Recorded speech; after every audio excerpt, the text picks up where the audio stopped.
नमस्कार। मैं डॉक्टर सौरभ शर्मा, सह आचार्य इतिहास।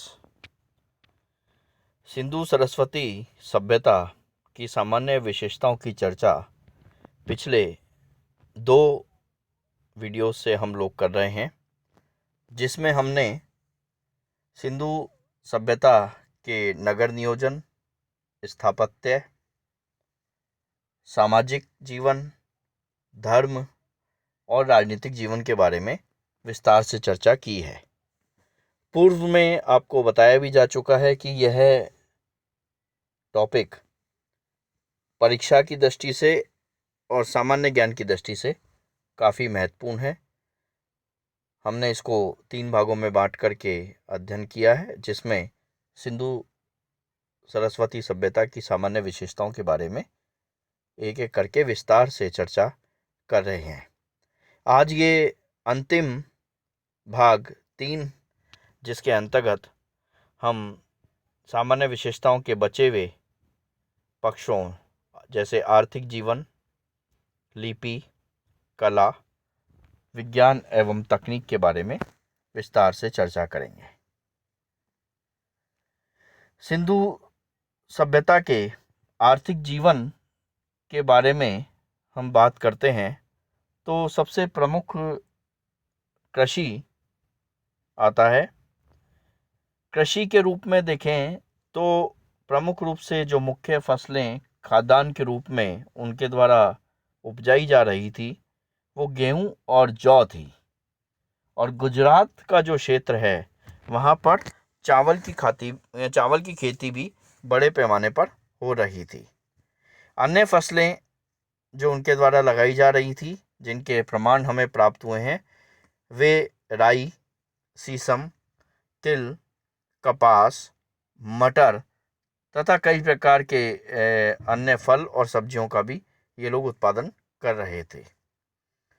सामान्यतः ये लोग रबी की फसल बोया करते थे, यानी सिंधु घाटी के लोग अक्टूबर नवंबर के महीने में फसल बोते थे और मार्च अप्रैल में ये लोग काट लेते थे। कालीबंगा से जो हमें प्रमाण मिले हैं और कुछ अन्य जगहों से भी प्रमाण मिले हैं, जिनके आधार पर यह अनुमान लगाया गया है कि लकड़ी के हल का प्रयोग ये लोग खेती के लिए कर रहे थे। हालांकि यह प्रयोग सीमित प्रकार से ही किया जा रहा था, बड़े पैमाने पर हल का प्रयोग नहीं हो रहा था। सामान्य तौर पर कुदाल जैसे उपकरण का प्रयोग करते थे, जिससे भूमि को खोद करके और बीज बोया जाता था। कृषि के बाद जो दूसरा पक्ष आर्थिक जीवन का आता है वो है व्यापार और वाणिज्य। सिंधु सरस्वती सभ्यता के लिए यह कहा भी जाता है कि यह व्यापार मूलक सभ्यता थी, यानी व्यापार और वाणिज्य का बहुत ही महत्वपूर्ण स्थान था और संभवतः व्यापारियों का इस सभ्यता के समाज में काफ़ी महत्वपूर्ण स्थान रहा करता था। दोनों ही प्रकार के व्यापार सिंधु सभ्यता वालों के द्वारा किए जाते थे, अंतर्देशीय और व्यापारीय, अंतर्देशीय और विदेशी। तो अंतर्देशीय मतलब अपने ही देश में आपस में व्यापार होता था, एक स्थान से दूसरे स्थान पर सामानों का लाना आयात निर्यात होता था। इसी प्रकार से विदेशों से भी किया जाता था। भुगतान का माध्यम वस्तु विनिमय प्रणाली से होता था, यानी एक वस्तु के स्थान पर दूसरी वस्तु को दिया जाता था। इसमें किसी प्रकार की करेंसी या मुद्रा के प्रयोग का साक्ष्य नहीं मिला है। मोहरों का प्रयोग हमें मिला है, मोहरें मिलती हैं सिंधु सभ्यता से, लेकिन वे मोहरें केवल पहचान चिन्ह के रूप में अंकित की जाती थी। वे मुद्रा के रूप में या करेंसी के रूप में प्रयुक्त नहीं हो रही थी। भुगतान वस्तु विनिमय प्रणाली से ही हो रहा था। यहाँ ये विशेष रूप से ध्यान देने योग्य बात है। व्यापार स्थल और जल मार्ग दोनों के द्वारा किया जाता था। इस प्रकार के प्रमाण हमें वहाँ से प्राप्त हुए हैं। प्रमुख रूप से यदि अंतर्देशीय व्यापार की बात की जाए तो उसमें राजस्थान, सौराष्ट्र, महाराष्ट्र, दक्षिण भारत तथा बिहार से व्यापार होता था। और विदेशी व्यापार में तत्कालीन जो अन्य सभ्यताएं हैं, जिसमें प्रमुख रूप से मेसोपोटामिया, सुमेर तथा बहरीन से इनके व्यापारिक संबंध थे। व्यापार के रूप में प्रमुख रूप से आयात और निर्यात की जाने वाली जो वस्तुएं हैं, और किन किन प्रमुख देशों से क्या आयात किया जाता था, क्या निर्यात किया जाता था, इसको एक सारणी के माध्यम से यहाँ समझाने का प्रयास किया जा रहा है। सबसे पहले हम देखेंगे मुख्य रूप से आयात की जाने वाली वस्तुएं कौन सी थी, यानी किन वस्तुओं को बाहर से सिंधु सभ्यता के निवासी मंगाया करते थे। जैसे सोना है, ये अफगानिस्तान, पर्शिया और दक्षिण भारत से आयात किया जाता था। तांबा राजस्थान, बलूचिस्तान तथा अरब से मंगाया जाता था। टिन अफगानिस्तान और बिहार से आता था। बहुमूल्य पत्थर जैसे लाजवर्द, नीलहरित, स्टेटाइट, ये अफगानिस्तान और पर्शिया से आता था। शंख, मूंगा और मोती के लिए ये लोग महाराष्ट्र, सौराष्ट्र तथा दक्षिण भारत पर निर्भर थे।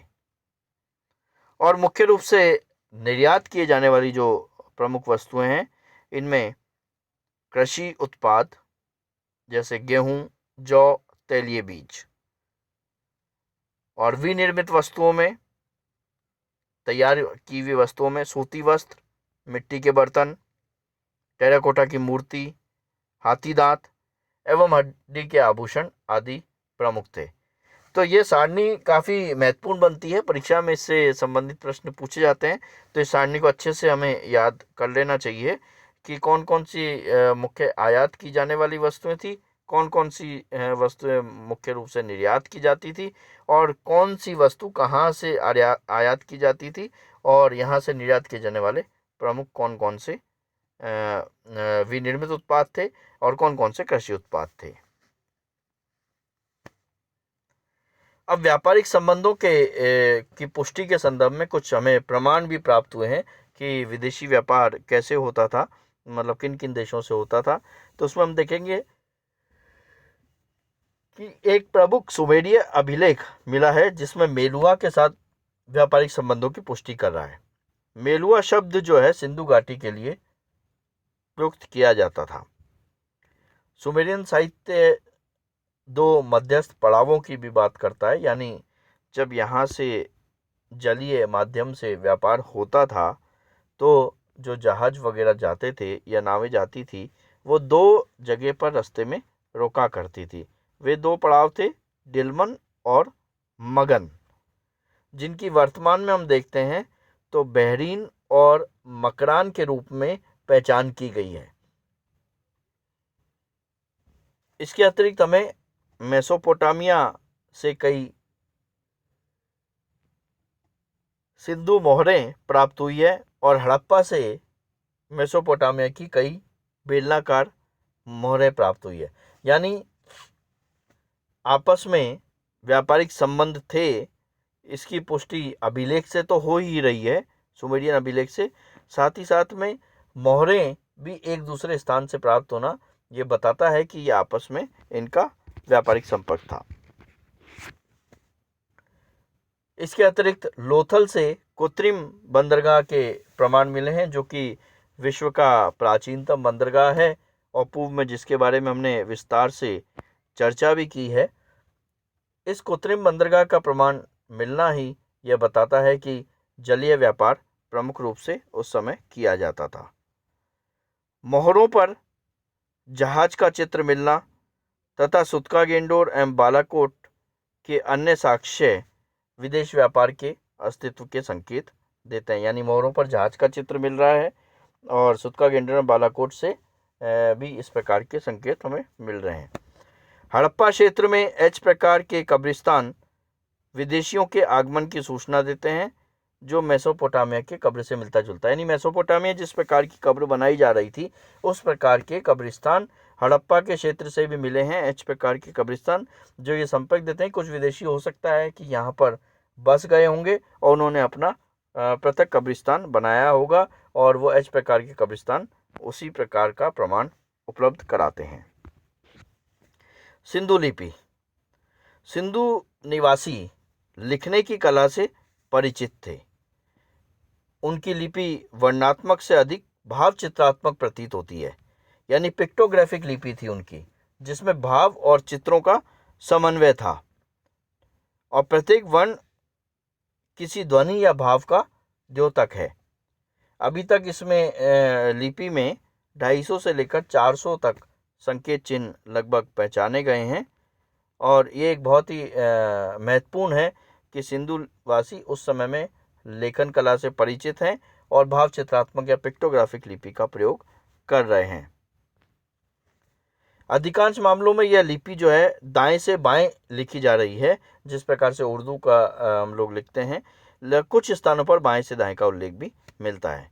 इतिहासकारों ने इसका संबंध विभिन्न पुरानी लिपियों से करने का प्रयास किया है। कुछ इसे ब्राह्मी का पूर्व रूप मानते हैं, कुछ इतिहासकार इसे प्राग द्रविड़ या संस्कृत से संपर्क स्थापित करने का प्रयास करते हैं, कुछ इतिहासकार इसे मेसोपोटामियन लिपि का भारतीयकरण भी मानते हैं। तो अभी तक यह लिपि क्योंकि पूर्ण रूप से पढ़ी नहीं जा चुकी है, इस कारण अभी तक विशेष इस बारे में कहना संभव नहीं है, लेकिन इसको पढ़े जाने के उपरांत सिंधु सभ्यता के अन्य तथ्यों पर भी विस्तार से प्रकाश पड़ पाएगा। सिंधु कला की बात करें तो शिल्प कला की दृष्टि से सिंधु घाटी के लोग सोना, चांदी, सीसा, तांबा, कांसा, पकी हुई ईंटों, पत्थरों व टेराकोटा का प्रयोग विभिन्न वस्तुओं के निर्माण के लिए कर रहे थे। हालांकि एक बात विशेष है कि इन्हें लोहे का ज्ञान नहीं था। विभिन्न धातुओं का ज्ञान था, लेकिन लोहे का ज्ञान सिंधु निवासियों को नहीं था। ऐसा अभी तक के प्राप्त प्रमाणों के आधार पर पता लगता है। लोहे के प्रमाण यहाँ से प्राप्त नहीं हुए हैं। विभिन्न प्रकार के आकर्षक आभूषण बनाए जा रहे थे, जैसे जिनके बारे में डिटेल में हमने सामाजिक जीवन में पढ़ा था। चित्रों से सुसज्जित मोहरों का निर्माण हो रहा था। विभिन्न मोहरें मिली हैं जिन पर बहुत सारे चित्र अंकित हैं। टेराकोटा की मूर्तियां मिली हैं, रक्षात्मक हथियार मिले हैं। ये सभी इस बात की ओर संकेत करते हैं कि सिंधुवासियों का शिल्प कला की दृष्टि से ज्ञान काफ़ी उन्नत था। कांसे की नर्तकी की मूर्ति मोहनजोदड़ो से मिली है, बहुत ही महत्वपूर्ण है। पहले भी इसकी चर्चा हम कर चुके हैं। ये इसका चित्र भी दिया गया है कांसे की नर्तकी की मूर्ति का। इसको ध्यान से देखें कि नृत्य मुद्रा में एक स्त्री खड़ी है और ये कांसे की पूरी निर्मित है। इसके अलावा चलायमान विभिन्न प्रकार के खिलौने मिले हैं, जो इस प्रकार के खिलौने मिले हैं जिनमें पहिए वगैरह लगे हुए हैं और उनको चला सकते हैं। तो ये उनके उत्कृष्ट कला का ज्ञान बताते हैं। इसी प्रकार से विभिन्न भवनों को देखकर भी जो निर्माण किया जाता था, उससे लगता है कि राजगीर का पेशा भी काफ़ी लाभप्रद रहा होगा और ये भी उनकी कला का ही परिचायक है कि विभिन्न भवनों का निर्माण ये लोग पकी हुई ईंटों की सहायता से कर रहे थे। मोहरें। सिंधु सभ्यता से मोहरें जो मिली हैं वो स्टेटाइट या शैलखड़ी की निर्मित हैं और लगभग विभिन्न पुरा स्थलों से अभी तक 2000 मोहरें उत्खनन में प्राप्त हो चुकी हैं। इन मोहरों पर विभिन्न प्रकार के चित्र भी अंकित हैं, जैसे एक सींग वाला बैल, वृक्ष, मातृ देवी, पशुपति, जहाज आदि की आकृतियाँ आदि ये सब इस पर अंकित है। उसके अतिरिक्त सिंधु लिपि के कुछ अभिलेख भी इसमें लिखे गए, हालांकि उनका अभी तक हम पठन नहीं कर पाए हैं। मोहरों का प्रयोग लेन देन में या करेंसी या मुद्रा के रूप में नहीं होता था। जैसा कि मैंने अभी पहले पूर्व में भी बताया कि इनका प्रयोग व्यापारियों द्वारा अपनी वस्तु पर पहचान चिन्ह अंकित करने के लिए किया जाता था। यानी कौन सी वस्तु जब एक स्थान से दूसरे स्थान पर भेजी जाती थी तो उस पर पहचान चिन्ह अंकित कर दिया जाता था, जिससे जहाँ वो वस्तु प्राप्त की जाती है उसको आराम से चिन्हित किया जा सके। तो इसका प्रयोग व्यापारियों द्वारा वस्तुओं पर पहचान चिन्ह अंकित करने के लिए किया जाता था। करेंसी या मुद्रा के रूप में इसका प्रयोग नहीं हो रहा था। मोहरें हमें कई आकृतियों की और आकारों की मिली हैं, जैसे गोल भी हैं, आयताकार भी हैं, अन्य कई आकार भी इनके मिलते हैं, लेकिन गोल मोहरें सबसे ज़्यादा प्राप्त हुई हैं, यानी गोल मोहरें सर्वाधिक प्रचलन में थी। कुछ बेलनाकार मुद्राएं भी प्राप्त हुई है, जो संभवतः सुमेरियन प्रभाव है और सुमेरियन मोहरों के समान हैं। विज्ञान और तकनीक के बारे में चर्चा करें तो संख्याओं और संख्यात्मक प्रणाली से सिंधुवासी परिचित थे। चिकित्सा विज्ञान के क्षेत्र में रोगों के निदान हेतु जड़ी बूटियों और औषधियों का प्रयोग भी ये लोग किया करते थे। कालीबंगा और लोथल से खोपड़ी की शल्य चिकित्सा के भी 2 उदाहरण प्राप्त होते हैं, यानी किसी की खोपड़ी की शल्य चिकित्सा की गई है और उसके भी 2 उदाहरण हमें मिले हैं। और धातु विज्ञान एवं प्रौद्योगिकी के ये लोग ज्ञाता थे। विभिन्न प्रकार के धातुओं का मिलना, उनका मिश्रण करना, नवीन धातु का निर्माण करना, ये सब इनके द्वारा किया जा रहा था। मिट्टी के बर्तनों का निर्माण और ईंटों को पका करके प्रयोग करना, ये भी इनकी तकनीक और विज्ञान का प्रभाव है। धन्यवाद।